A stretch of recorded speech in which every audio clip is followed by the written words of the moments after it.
I more think the about that. major question that needs to be addressed is, why is every other part of our social and personal identity based on ourselves, except for sexual orientation, which has now somehow been determined to be based on the external genitalia or personal identity of our partner?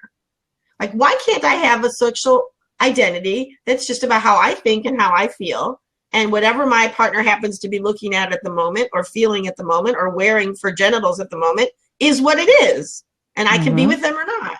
But what does that make me shouldn't be the question. That's the wrong question. What does their decision or their appearance make me is a backwards question.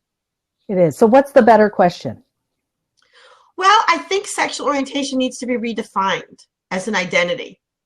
And it's because the word orientation is in it, it already positions us to be facing somebody else as part of the identity. So it needs to have the word orientation taken out of it.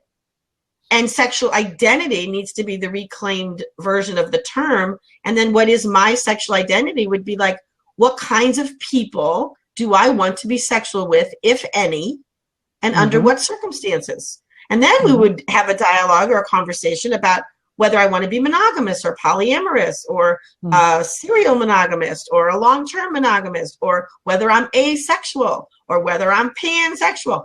And then what kinds of people I want to be with, if I want to be sexual, is just a part of that conversation.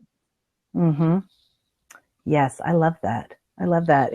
I've been thinking so much about it ever since you and I started talking about it back in, say, June or July is when we talked about that.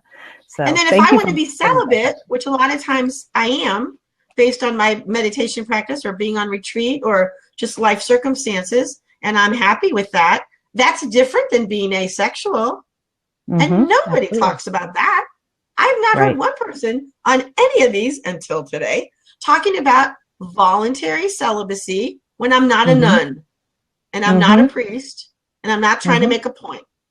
What I am, and this is really important for me as a person to have discovered, is I am not involving myself any longer in relationships that aren't healthy and purposeful and meaningful and relevant and in some ways necessary.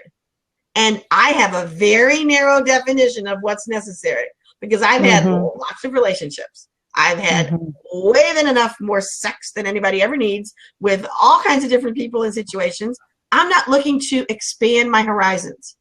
But that's very different than young people or people who are experimenting. So I'm not putting that down. I'm just saying, for me, that's not where I am. So for me to get into a relationship, there'd have to be a really good reason and a lot of really good qualities and conditions for me to do it. And otherwise, I'm not interested. I got better things to do. But that's not asexual. Right. Yeah. It's a really nuanced way to be thinking about this. So I like that. And that's where I am. And then when you tell people that, they're like, it's like their little brain meter can't even, like, grok, cannot communicate, cannot process.